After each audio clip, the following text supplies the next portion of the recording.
First సాంగ్తోనే ఒక record create చేస్తారు ఇండస్ట్రీలో. సాగేనా ఆశాపాసం బందీ సేసేలే, సాగే కాలం ఆడే ఆటేలే, తీరా తీరం సేరేలోగానే ఏ తీరవునో. ఎన్టీఆర్ పాడారు ఈ సాంగ్ గురించి మాట్లాడారు అని, అది మీకు ఎలా తెలిసింది? ఆర్ఆర్ఆర్కి సంబంధించిన ప్రమోషన్స్లో కూడా he was still talking about that song. Yes. Still ఆయన out of his heart he was talking about that song. ఆయన అంటేనే ఆయన గొప్పతనం అది. తరుణ్ భాస్కర్ గారిని మనం యాజ్ ఏ డైరెక్టర్గా చూసినాం, లేకపోతే క్యారెక్టర్ ఆర్టిస్ట్గా చూసినాం, హీరోగా చూసినాం. ఈ కథ లిటరల్గా ఆయన కోసం స్టిచ్ చేసిన కథ, అంత ప్రాపర్గా టైలర్ ఫిట్ స్టోరీ. మీ కెరీర్ని టర్న్ చేసింది care of Kancharapalem. Career start అయింది అది. And before that I was playback singer. Rap వినడానికి మేము బాగా ఎంజాయ్ చేస్తాం. దాన్ని మీరు రాసేటప్పుడు కానీ అది పాడేటప్పుడు కానీ మీరు ఫేస్ చేసే డిఫికల్టీస్ ఏంటి? నేను రాయడం రాసేసుకుని వెళ్ళిపోతా కానీ లైక్ సమ్ టైమ్స్ నాకు అన్నప్పుడు I don't remember what exactly like I'm saying. NTR గారు ఎన్నిసార్లు మీ సాంగ్ గురించి ప్రస్తావనకు తీసుకొచ్చారు కాబట్టి మీకు మీ సాంగ్ విన్నాక లేకపోతే బయటికి వచ్చినాక మీకు వచ్చిన బెస్ట్ కాంప్లిమెంట్, మీకు బాగా గుర్తుండిపోయిన కాంప్లిమెంట్ ఏంటి? వాస్తవానికి చాలా ఉన్నాయి, బట్ ఒకసారి వన్ పర్సన్ నాకు ఇన్స్టాగ్రామ్లో ఒక ఆయన టెక్స్ట్ చేశారు. హీ వాజ్ నేను మీకు ఈ మెసేజ్ చాలా ఎమోషనల్ అయి పెడుతున్నాను. I was almost in the verge of taking my life. ఈ పాట ఏం చేసింది అనేది మీకు ఇప్పుడు నేను చెప్పలేను. కూర్చునే టైం లేదు, ముందుకి సాగాలి, లోకంతో పని లేదు, నీకు నువ్వు కావాలి, అవసరం లేదు తలుపేదో తెరుచుకుపోవాలి, చూసావుగా ఎన్నెన్నో గెలుపుకొట్టే చూడాలి. Hi, hello, all good, how are you? Ya I am good, thank you so much. ఎలా నడుస్తున్నాయి మూవీ ప్రమోషన్స్? చాలా బాగుందండి. ఓకే, ఎలా అనిపిస్తుంది? అండ్ మీరు చాలా లాంగ్ జర్నీ కాబట్టి ఫిలిం ఇండస్ట్రీలో ఎలా అనిపిస్తుంది? ఆల్ గుడ్ అండి సో ఫార్. అంటే ఇప్పుడు finally I'm able to do a film which I like అంటే యాజ్ ఇన్ ఈ జానర్ ఎప్పటి నుంచో నేను వెయిట్ చేస్తున్నాను చేయడానికి.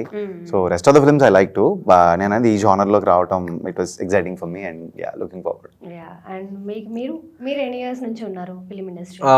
ఫిల్మ్ ఇండస్ట్రీలో టచ్ కొంచెం తక్కువే, like you know we did fairly only just 16 ఫిల్మ్స్కి వర్క్ చేసాం అంతే. Okay, but just 16 films? I mean, like, I mean, as in, like, పెద్ద టచ్ లేదన్నమాట. It is more like one song చేసి వచ్చేయడం or something like that. Okay, అంటే మధ్యలో ఎక్కువ బ్రేక్ తీసుకుంటున్నారా? యా, అంటే లైక్ యూనో అప్పుడప్పుడు we are more like independent music అనమాట. సో లైక్ యూనో మా వర్క్ చేసుకోవడానికి మధ్యలో will take a short break, and whenever we want to like you know work with musicians where we want to learn little bit more, and then film is also a great place to put your music and like to reach a lot of people also. So atla like we'll slowly come like once in a while eppudena adiginappudu we'll come do and go types. And మీరు మాట్లాడుతుంటే కూడా rap పాడినట్టే ఉంది. This is the second time I'm getting that. అవునా? కొంచెం slow చేస్తారు. ఎవరు చెప్పారు ఇంతకు ముందు? రేడియో జోకే, సమ్ రేడియో జోకే అది.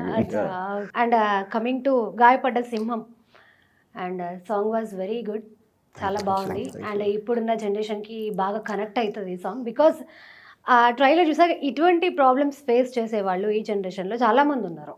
పర్టికులర్గా ఈ సాంగ్ గురించి చెప్పాలి అని అంటే ఏం చెప్తారు, అండ్ ఎలా ఈ సాంగ్ మీ దగ్గరికి వచ్చింది? Let him talk first. Yeah. So this is the core concept of the film. అంటే ఫిలిం స్టోరీ స్టార్ట్ అయ్యేది ఇక్కడ నుంచి ఒక రకంగా. సో ఆ కాన్సెప్ట్ ఏదైతే ఉందో ఆ కాన్సెప్టే ఈ సాంగ్ వాస్తవానికి. So film score emotion lies in this song కాబట్టి that's how the song came. ఇట్లాగా మనం దీని గురించి స్టోరీని బేస్ చేసుకుని మనం ఒక సాంగ్ చేద్దాం అన్నప్పుడు చేసిన సాంగ్ ఇదన్నమాట.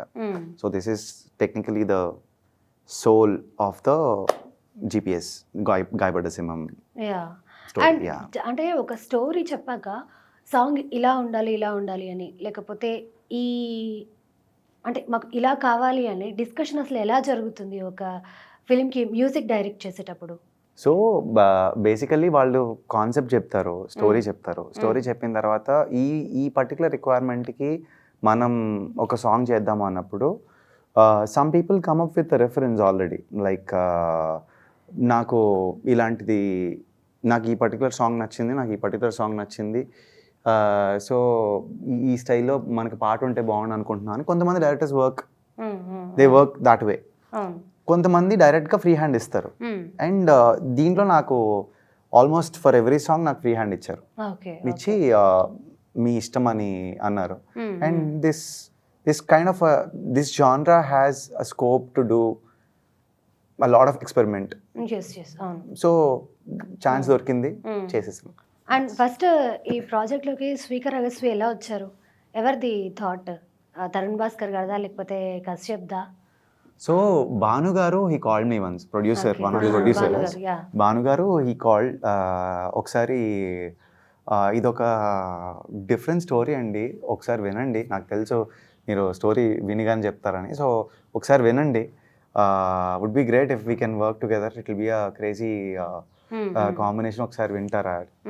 సో దట్స్ నేను వన్స్ నేను స్టోరీ విన్న తర్వాత వెంటనే Bhanu garu I love the story, this is what I have been looking for so long, so finally I mean మా టచ్ వుడ్ నేను you have to work on this అండి అని చెప్పేసి I was excited and I love the story okay and we started working on it. Okay okay and మీరు ఎలా onboard అయ్యారు ఈ project? I mean, I randomly got a call from Kashyap Bro direct call చేసామన్నమాట. Okay. So he was like, ఇట్లా ఒక film ఉంది and then దానిలో ఒక టైటిల్ ట్రాక్కి లైక్ ఇట్లా ర్యాప్ అనుకుంటున్నాం అది. అసలు కూల్ డైరెక్ట్గా ఆఫీస్కి వెళ్ళి లైక్ ఐ థాట్ లైక్ విందాం అసలు ఏంటి అని. First he told me the story. Full తినేసి ఎలా పొట్ట చక్కర అవుతుంది అనమాట. లైక్ ఆయన చెప్తాడు, నేను నవ్వుతున్నా, ఆయన చెప్తాడు, నేను నవ్వుతాను, ప్లీజ్ లైక్ ఒకసారి పాట విందామా. Like he play the track and immediately నాకు ఆ టచ్ ఆఫ్ వెరీ తెలుగునెస్ folkish kind of vibe add అయ్యి ఈ మన మోడర్న్ మ్యూజిక్ దానిలో like hip hop elements and like synth ఇవన్నీ యాడ్ అయినప్పుడు like I like that kind of జానరా.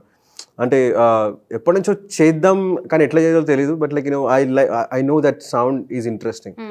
So when he gave దానిపైన ఒక లైక్ రఫ్ వోకల్స్ వేసి ఒక ట్యూన్ వేసి దాని లైక్ ఫుల్ ట్రాక్ ఉందన్నమాట.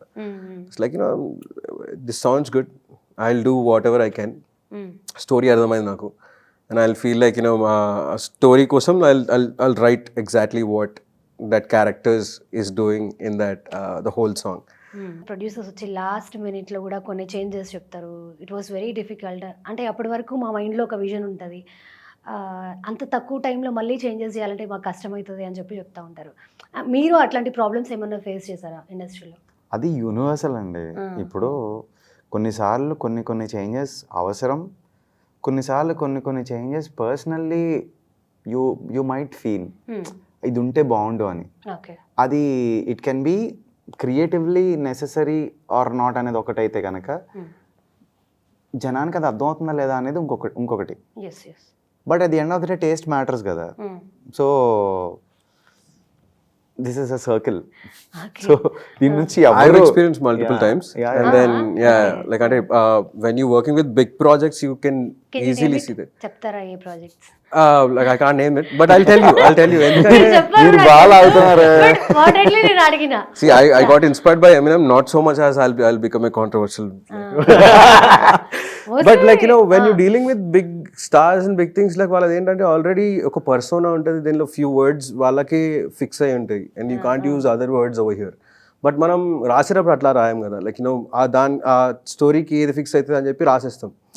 దాని తర్వాత like already people one particular ప్రతి హీరోని ఒక టైప్ క్యాస్ట్ చేసి ఉంచుతారు, లైక్ ఈ మనిషి ఇంతే.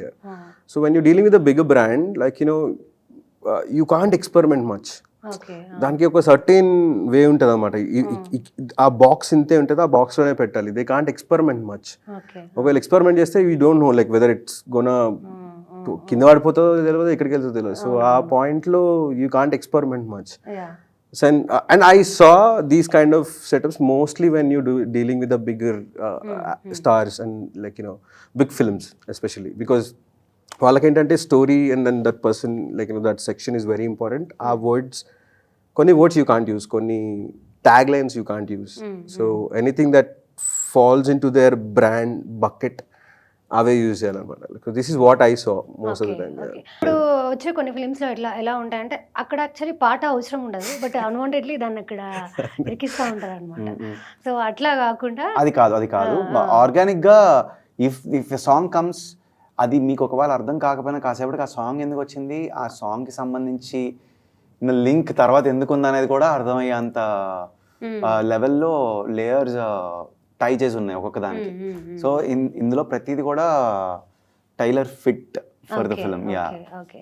అండ్ స్టోరీకి వస్తే, గాయపడ్డ సింహం మూవీ స్టోరీకి వస్తే రఫ్గా ఒక చిన్న క్లారిటీ ఇస్తారా ఎలా ఉంటుంది అనేది? అంటే ట్రైలర్లో ఇప్పుడు ఏదైతే మీరు రిలీజ్ చేశారో అందులో కొంచెం అర్థమైంది, రైట్. ఇంకా కొంచెం బ్రీఫ్గా ఆడియన్స్కి అర్థమయ్యేలాగా ఏమైనా చెప్పాలి? ఆడియన్స్కి అర్థం అవ్వాలి అని అంటే అలా మొదలవుతుంది, ఇంకా అలా ఎలా వెళ్ళిపోతుంది. మొదలవుతుంది? ట్రైజర్లో ఉంది కదా, ట్రైజర్లో ఉన్నట్టు మొదలవుతుంది. ఓకే. మొదలయ్యి అసలు మీరు ఖచ్చితంగా మీరు ఎక్స్పెక్ట్ చేసే వైపే కాకుండా ఓకే. ఇంకా లోపలికి వెళ్తుంది. అది మీకు సినిమాలో కనబడుతుంది. బట్ తరుణ్ భాస్కర్ గారిని మనం యాజ్ ఏ డైరెక్టర్గా చూసినాం, లేకపోతే క్యారెక్టర్ ఆర్టిస్ట్గా చూసినాం, హీరోగా చూసినాం. ఆయన ఎట్లా చూడటము బాగుంది మీకు, మీ పాయింట్ ఆఫ్ వ్యూలో? నేనైతే కనుక ఆయన్ని ఫస్ట్ టైం అంటే ఆయన యాక్టింగ్ పొటెన్షియల్, ఆయన స్టైల్ వైజ్ యాక్టింగ్ పొటెన్షియల్ అయితే కనుక నేను ఫస్ట్ టైం దీంట్లో నేను ఎక్స్ప్లోర్ చేశాను. ఆయన్ని నేను కూడా ఫుటేజ్ చూసినప్పుడు అసలు కరెక్ట్ స్పేస్లోకి ల్యాండ్ అయ్యారు. అంటే ఇందాక అన్నట్టు ఈ కథ లిటరల్గా ఆయన కోసం స్టిచ్ చేసిన కథ. అంత ప్రాపర్గా టైలర్ ఫిట్ స్టోరీ. అంటే మీరు మూవీ చూసిన తర్వాత దీంట్లో ఇంకొకరిని ఊహించుకోలేరు, అంత పర్ఫెక్ట్గా ఈయన కోసం చేసిన కథ అనమాట అది. ఓకే. అంటే ఆయన చేసిన ఏవైనా కూడా ఫిలిమ్స్ కానీ, లేకపోతే ఆయన ఒక క్యారెక్టర్ చేసినా కానీ ఆ క్యారెక్టర్లో ఇంకొకరిని ఊహించుకోలేము. బికాజ్ ఆయన మాట్లాడే విధానము, ఆయన పంచులు, ఆయన ఉండే విధానము. ఇంతకుముందు బిఫోర్ పెళ్లి చూపులు ఆయనలాగా అసలు ఇండస్ట్రీలో ఎవరూ లేరు. బట్ ఆయన ఒక ట్రెండ్ని సెట్ చేశారు ఇండస్ట్రీలో. అండ్ మీ పాయింట్ ఆఫ్ వ్యూలో ఏం చెప్తారు? నాకైతే I like to meet him personally more than anything, because he's like great very personally. నార్మల్గా బయట కలిసినప్పుడు it is way too good, but I fell in love with his films as a director first. దాని తర్వాత then like నాకు I love that first, because first impression is first impression. But then దాని తర్వాత మీకు మాత్రమే చెప్తాలో is the first time I saw him acting. Like then I was like crazy like then కీడాకోలో also I loved it. Like there is one more like an element of it. But గాయపడ్డ సింహంలో you can see the different shades of it, like exceptionally good, like different from what I've seen before. So now it's hard to tell like which one, but I personally say like I like him as a I love him as a director, like okay. Rap వినడానికి మేము బాగా enjoy చేస్తాం, వినేవాళ్ళు బాగా enjoy చేస్తారు. But దాన్ని మీరు రాసేటప్పుడు కానీ, అది పాడేటప్పుడు కానీ మీరు ఫేస్ చేసే డిఫికల్టీస్ ఏంటి అని అడుగుతున్నాను.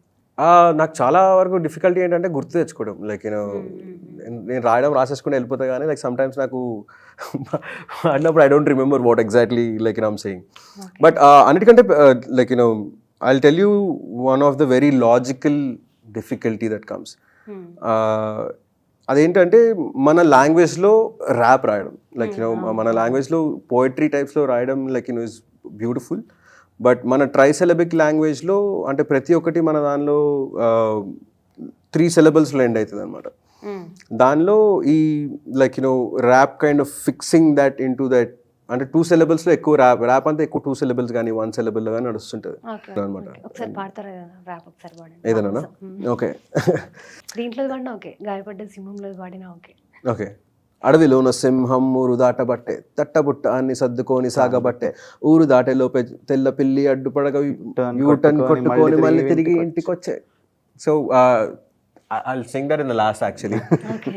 I'll sing this one like because it's relevant to that, like ఏ నచ్చిందే చేస్తుంటా మస్తుంది లైఫ్, ఓటమే గురు ఐమ్ రోలింగ్ మై డైస్, నాతో నేను కూర్చున్నా ఎందుకులే vibe, see your feelings boss in a vibe, no Sunday no Monday మేము పనిచేస్తాం ఎవ్రీడే, నచ్చిందే చేస్తుంటాం టైం అసలు తేలిదే, బీరుంది చేతుల్లో బాబెక్యూస్ ఎవ్రీడే, వచ్చాను సైడ్ పార్టీలు ఎవ్రీడే, కూర్చునే టైం లేదు ముందుకి సాగాలి, లోకంతో పని లేదు నీకు నువ్వు కావాలి, అవసరం లేదు తలుపేదో తెరుచుకుపోవాలి, చూసావుగా ఎన్నెన్నో గెలుపుకొటే చూడాలి, ఆడ వదిలేసిన దగ్గర నువ్వు గట్టికి పట్టాలి, క్యా హోనా లైఫ్ మే ఏం రగ్బెస్సాలే, నువ్వు ఒక్కడివే బస్ ఆరుగురు అక్కర్లే ఒక్కటే లైఫ్ బిందాస్గా బతకాలి.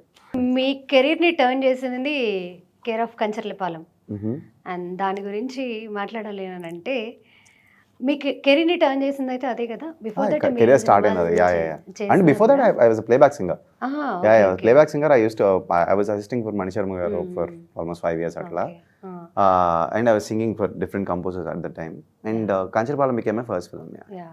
అండ్ ఈ సాంగ్ తర్వాత మీ లైఫ్లో చేంజ్ అయిన బిగ్గెస్ట్ థింగ్ ఏంటి అంటే ఏం చెప్తారు?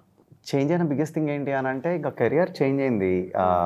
అప్పటిదాకా I was able to do ఆ లాట్ ఆఫ్ థింగ్స్. అంటే అందరికీ వెళ్ళి పాడేవాడిని, ఇప్పుడు పాడుతున్నాను బట్ సెలెక్టివ్గా పాడుతున్నాను, కుదిరినప్పుడు okay. అట్లాగా.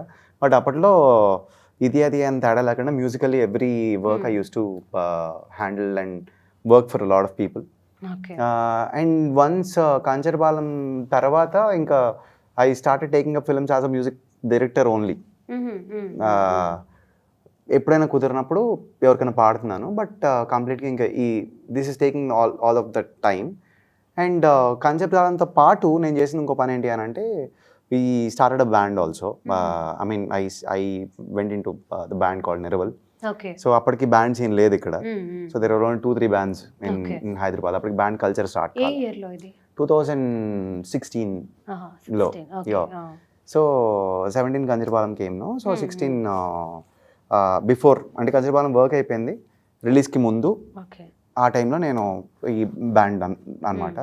సో నవ్ ఆ టైంలో వచ్చిన 2 బికేమ్ మై ఫుల్ టైమ్. ఇంకా లైక్ మార్నింగ్ అంతా ఈ work for films, night I go perform on stage. Okay. So yeah, this is my life right now. Bruce Wayne and Batman. After Kancharapalem ఇలా change అయింది, ఇలా turn అయింది మీ life. Yeah yeah. నేను ఆ తర్వాత ఇంకా ఫిల్మ్స్ చేస్తూ ఉన్నాను, షోస్ చేస్తూ అట్లా. బట్ ఫస్ట్ సాంగ్తోనే ఒక రికార్డ్ క్రియేట్ చేస్తారు ఇండస్ట్రీలో. అది దేవుడు దేవుడి దయ. అంతే. ఓకే. ఓకే. ఒకసారి పాడతారా ఆ పాట మాకు? Yeah.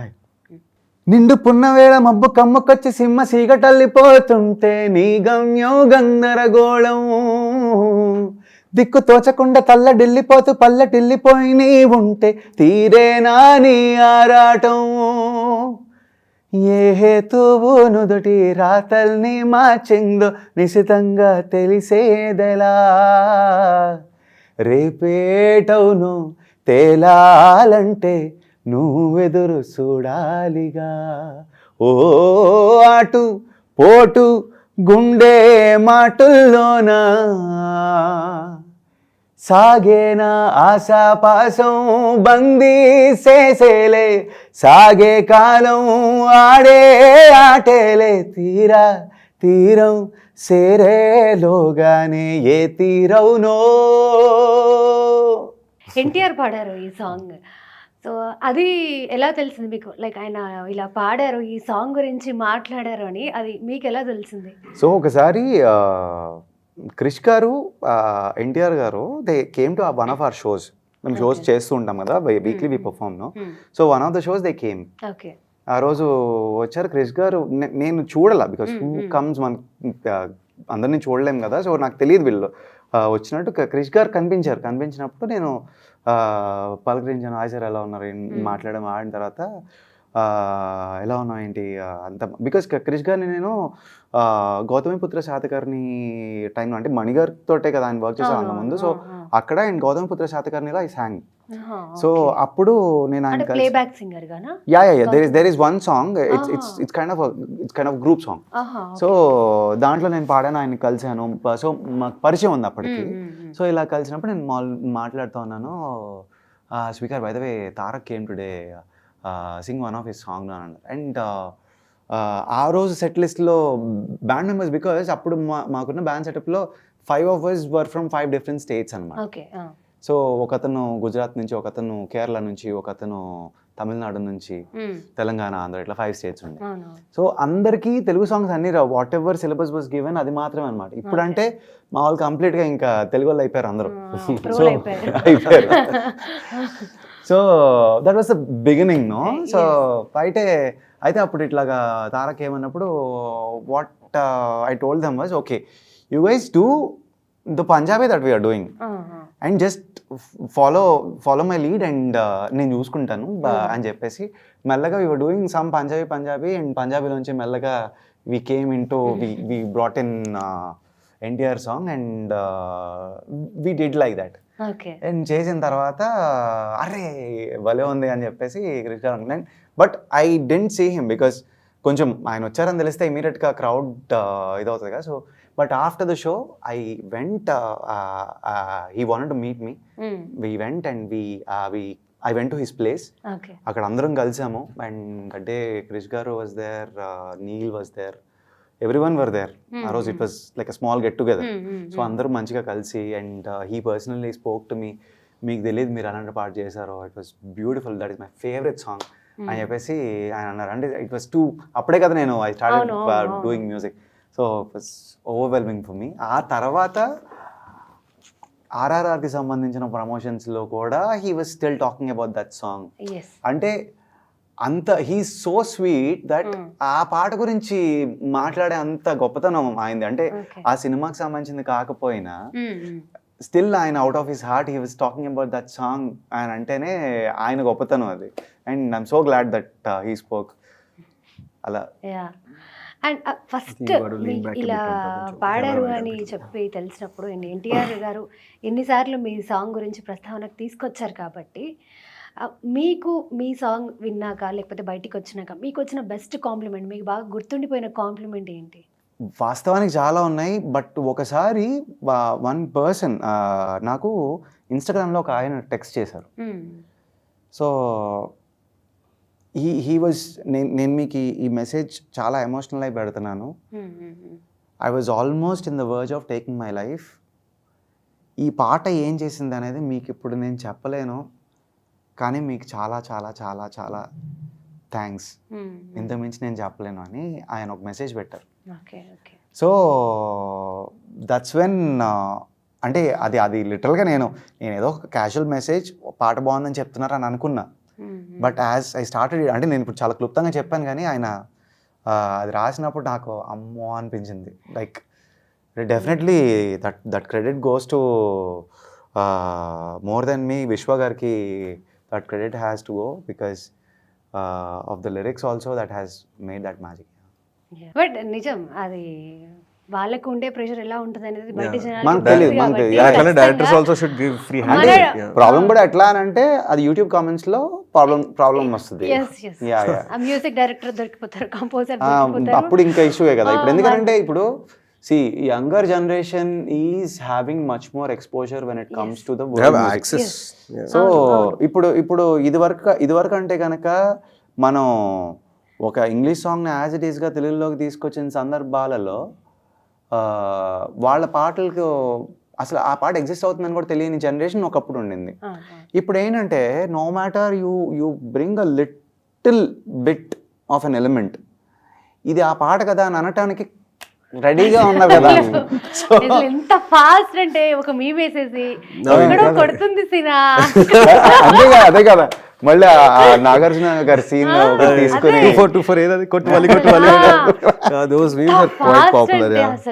So these people are online police for copyrights అన్నమాట.